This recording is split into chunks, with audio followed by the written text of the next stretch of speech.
Hello friends, welcome to our RV YouTube channel. In this session 8 of electric drives and control, we are going to discuss about selection factors of electric drives. In our previous session 7, we discussed about modes of operation of electric drive and types of load torque characteristics. To watch the previous videos, the link is given in the description. Please subscribe our RV YouTube channel, and for instant notifications and updates, please press the bell icon. If you feel like any doubts in the video lectures, you can please post comment of your doubts in the comment box so that I will clear your doubts while posting the next video. Now let us focus on the selection factors of electric drives of today's session. While choosing an electric drive for a certain application, we have to consider some factors to be considered. So those factors before selecting an electric drives are steady state operation, transient operation, source, cost and environment. So now let us see or discuss in detail about this each and every factors while selecting an electric drive. So first let us discuss about the steady state operation.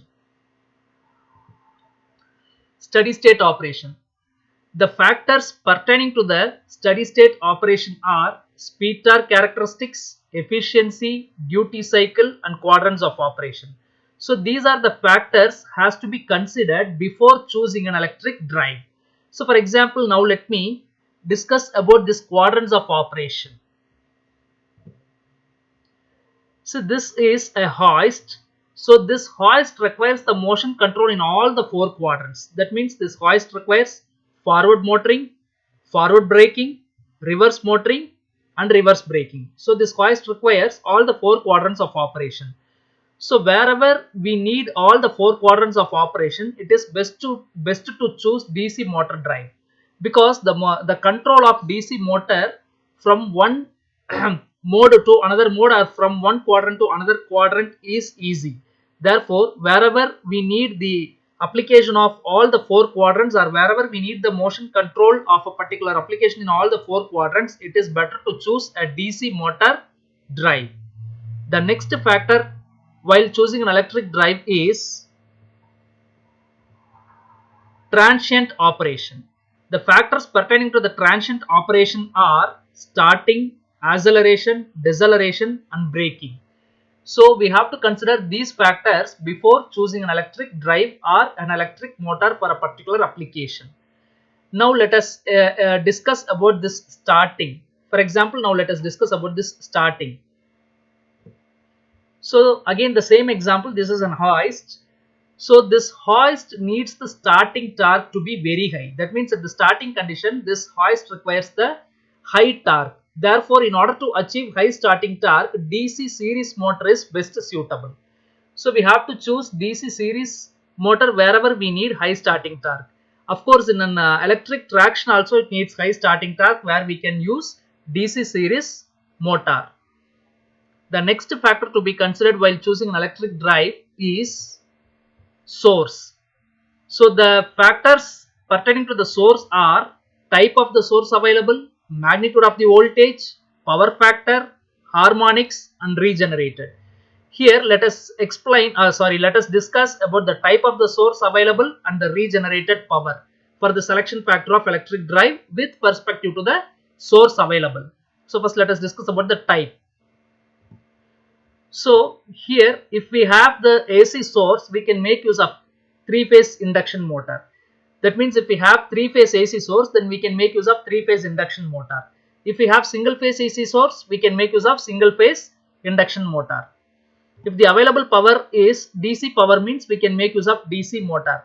But the problem is we don't have readily available DC source. We have only AC source is the readily available. But if you want to convert this AC into DC, we have to use a power converter or the rectifier in order to operate this DC motor with the DC supply. So this is how we have to select the DC motor drives based on the type of the type of the sources available. Now let us discuss about this regenerated power. The source which we are selecting should be able to accept the regenerated power. That means let us discuss what is a regenerated power. So this is an electric motor.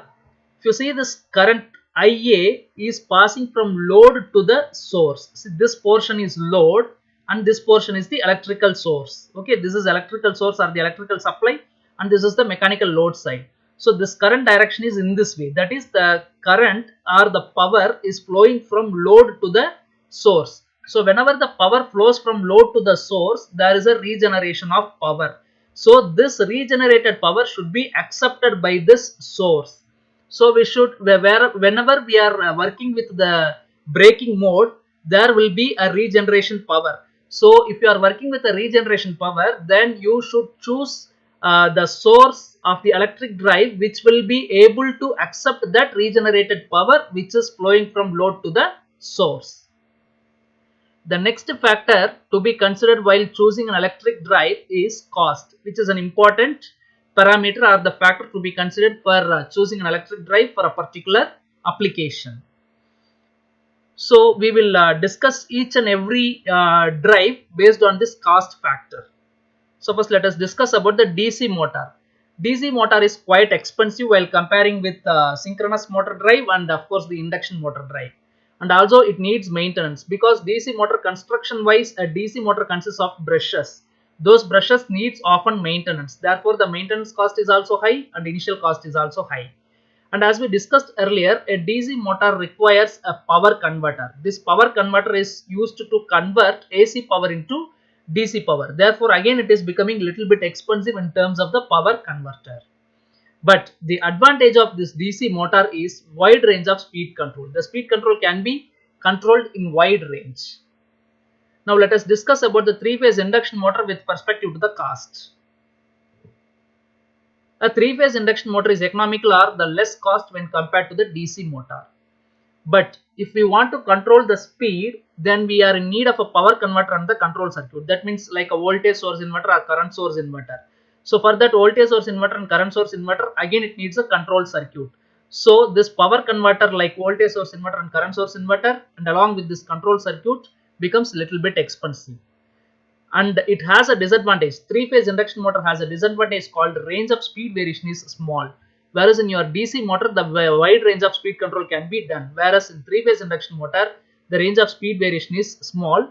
And also the power factor is also poor in a three-phase induction motor. Now let us discuss about the synchronous motor drive with perspective to the cost factor. Synchronous motor drive is a little bit expensive than three-phase induction motor. But poor factor is good or it is satisfactory in a synchronous motor drive. Even we can improve the power factor of a synchronous motor drive. So if you are able to improve the power factor of the synchronous motor drive, then we can reduce the running cost. Therefore the running cost can be reduced by means of improving the power factor, whereas power factor is less in three-phase induction motor. Next factor to be considered while choosing an electric drive for a particular application is environment. I mean, based on the environment, we have to select the electric drive for a particular application. So, if you are going to use at a submersible environment, that means if we are going to use an electric drive underwater, means we have to choose drip proof enclosed type of electric drive. So, what is this enclosure? See, let us know about first this enclosure. Enclosure is nothing but the outer cover of the motor. That means the protective cover of the motor. The motor will be covered by means of an outer covering or the protective layer is called an enclosure. So this enclosure must be drip proof type, which is of water resistance and which will restrict the water entry into the motor. So while we are using under submersible condition, means we have to select the drip proof enclosure. And if we are going to operate an electric drive under dust condition, means we have to use totally enclosed type of enclosure. So this totally enclosed enclosure type will not allow the dust into the electric motor. And the third is external agency. In some locations, what happens is the small animals like rats and squirrels will roam around. So there is a risk of entry of this squirrels and rats into the motor. We should avoid that entry of external agency into the motor. So if you want to avoid those external agency entry into a motor, screen protected type enclosure of drive should be used. Next is explosive. If you are going to use an electric motor drive under explosive atmosphere means we have to make use of flame proof enclosure. This flame proof enclosure will not allow the flame to be blasted into the outer atmosphere. So this is how the type of enclosures for an electric motor drive should be chosen based on the environment where we are going to operate an electric drive. So these are about some factors which we have to consider while selecting an electric drive for a particular application. So in our next session called session 9, we are going to discuss about single phase fully controlled converter fed DC motor drive under continuous conduction mode. Followed by in session 10, we are going to discuss about the single phase fully controlled converter fed DC motor drive for discontinuous conduction mode. So in session 9 and 10, we are going to discuss about single phase fully controlled converter fed DC motor drive for continuous and discontinuous conduction mode. Please like, share and comment. If you feel like any doubts in this video lectures, you can comment your doubts in the comment section. I will clarify those doubts while I am posting the next video. Thank you.